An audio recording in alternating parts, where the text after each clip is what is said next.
Success সবাই চায়, সবাই তার স্বপ্নকে বাস্তব রূপে দেখতে চায়, সবাই চায় সেই যেন সেরা হয়।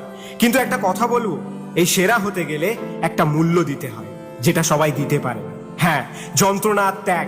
আমি ফিজিক্যাল ব্যথার কথা বলছি না, মেন্টাল পেনের কথা বলছি। যখন তুমি পরীক্ষার কিছুদিন আগে পড়বে বলে বসো, আর বই খোলার কিছুক্ষণ পরেই তোমার ঘুম এসে যায়, আর যখন মনে হয় ফোনটা একটু চেক করে নি, মনে হয় নেটফ্লিক্সের অসম্পূর্ণ ওয়েব সিরিজটা মুশকিল হয়ে যায়।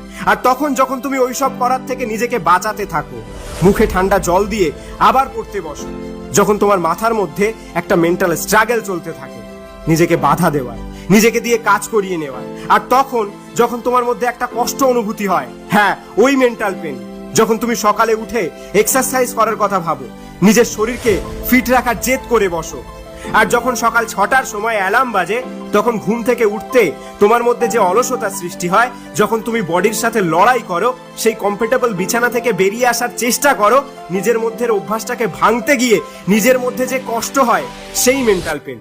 কোনো একটা আইডিয়া বা কোনো একটা প্রজেক্ট, সেটা হতে পারে কোনো স্টার্টআপ বা কোনো আর্টওয়ার্ক, যখন তুমি সেই কাজে দিন রাত নিজের জীবনের তোয়াক্কা না করে খাটতে থাকো, হ্যাঁ তখন তোমার মধ্যে একটা কষ্টের অনুভূতি হয়। সেই কষ্ট, সেই মেন্টাল পেন।